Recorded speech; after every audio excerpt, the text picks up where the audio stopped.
Let's talk a little bit about leadership and values.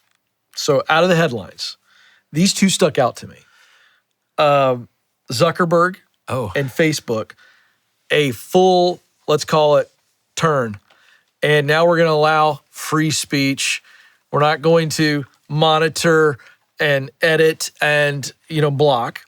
And that was met with massive, massive headlines. And another major headline was, of course, Bezos, the other billionaire at Amazon, takes over the Washington Post and stunningly, a week before the election, sends down word the Washington Post is not going to endorse a candidate. Right. And these created massive headlines. Most of Americans LA Times did that too. Yeah, they followed suit. Yeah, I think of what Reagan said about trust but verify. Exactly. We should be suspicious. Were you suspicious as well as I was? Oh, of course, because these are the people that were actually driving the shutdown of the First Amendment. Right. They were the paragons of not free speech. Right. And now they're on the second row in the rotunda. I know. I was like, wow. Now, here's what I will say, because I take these one by one. Zuckerberg is an interesting cat. I was never a big fan of his. Not a big fan of his. You know what? He may have had a change of heart. Maybe had. And again, trust but verify. Don't assume. Okay. You know why? This is crazy. We talked about this before. Do you know who he's been hanging out with a lot in the last 2 years? Dana White.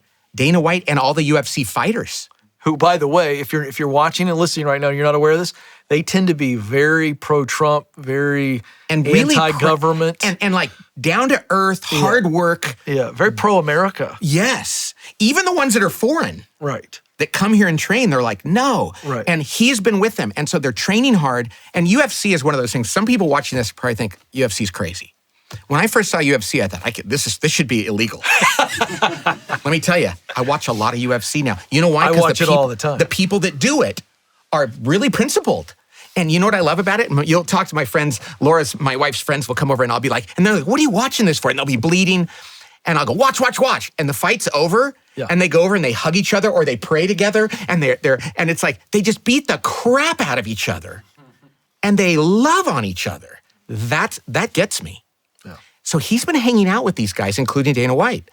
And I think Joe Rogan also. Yep. I think his transition has been a lot of these guys. But I will tell you, I think his is genuine.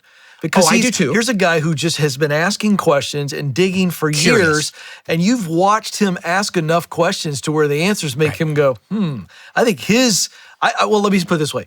From a distance, yes, I would believe his transition or transformation on his views far more than I would Zuckerberg or Bezos. Oh, of course, because we've seen it play out over time. I think there's evidence. I'm not even comparing them. No, I know. When you're in that environment. But you think that they've had an influence on Zuckerberg? Yes, because he put Dana White on his board. Dana White's going to be sitting in that room, and he's going to go, what the hell is going on? Right. Because he has no other way to do it. Right. So I hope it's real. Yeah. That's my only hope. But would I trust it? No. I don't either. Because I would say that makes me feel like it's a publicity play. If I was Mark Zuckerberg and I was doing this, I go, who could I put on my board? Well, exactly. Well, what I'm going to see is, what I want to see is, so are you going to go back and undo this and undo this and undo this and undo this? That's right. We will see. The proof will be in the pudding. That's right. That's where we begin to see principle over profit. And I hope that's true. Bezos was an interesting one. I don't know what drives these super rich people. Right. I don't know how many houses and yachts and things you can have. And I don't think it's money. I actually think it's insecurity and pride and fame and all those other kinds of things. But so we'll see. We'll see how that plays out. Trust but verify. Trust but verify is right. It's like be suspicious or skeptical, but try to allow them to get there, but make sure you're verifying that stuff. And I hope it's real. We're learning things now about things that people knew, and when they spoke up, they got their livelihoods taken away. Some put in prison, some just taken off the internet. Some their businesses some couldn't do banking. Yeah. And I think that we can never ever let the First Amendment get sacrificed again. Yeah. And people like Zuckerberg and Bezos are part of that.